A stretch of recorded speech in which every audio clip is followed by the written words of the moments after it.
Congresswoman. Just take the temperature of the nation for us right now. Big midterm coming up this November. How are you feeling about it?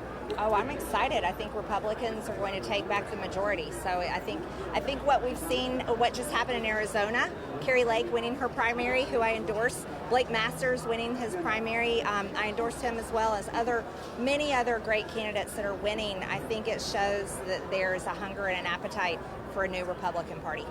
And you bring that up, the new Republican Party. There are those pundits and experts who are concerned that new Republican Party can't win the middle, can't win the moderate voters. What do you say to those critics? Well, that's the lie coming from the consultants in Washington, okay? That's the same people that live at 30,000 feet and don't understand what people really want on the ground. Those are the same consultants that said, oh, there's no way Virginia will ever flip red. And they still don't understand the fact that Virginia did turn red because there was a trans teenager, a boy, that was raping girls in the girls' bathroom.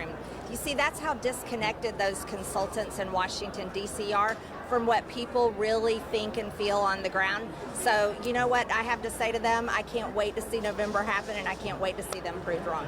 You, just like the 45th president, have been very outspoken going after those members in Congress who are Republicans but who voted in favor of impeachment. Peter Meyer just lost his race the other day. Are you concerned that by losing incumbency status in a district such as that, opening the door for a Democrat to come in, is that something that concerns you, that a Democrat might take something like that? No? No. Well, I mean, they did redistrict that district. I think it's, like a D3 or something like that. But Republican primary voters made their decision. And they decided to vote Peter Meyer out because he didn't do the job they elected him to do in the beginning.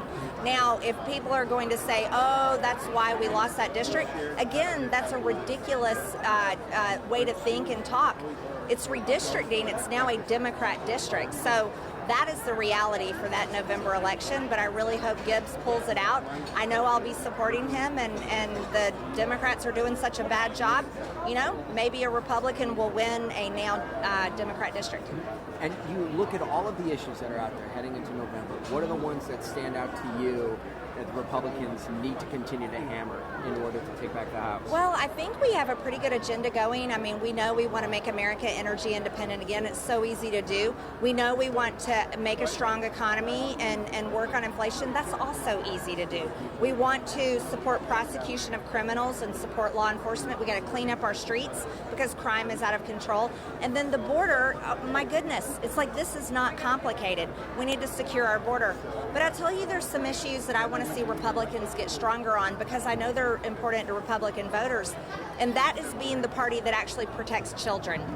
Right now, this gender confusion and these gender mutilation surgeries that they're wanting to perform, and they are performing on kids under 18 years old, is absolutely wrong. It is child abuse, and it needs to end.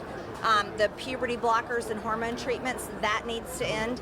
It's not about judging people's sexuality. It's about protecting kids and stopping them from making a life-altering decision that's going to affect them for the rest of their lives, and it could affect them in really bad ways.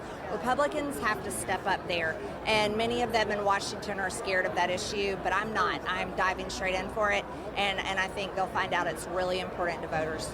Looking ahead to 2024, just buttoning all this up, new poll is out which says about 1 in 2 Republicans don't want to see the 45th president run again. Also in New Hampshire, we saw Florida Governor Ron DeSantis was the preferred choice over the 45th president. Do you have any concerns about division in the party over the next 2 years? I'm not concerned at all. I'm kind of one of those that leans into those battles. I think that's what makes us stronger.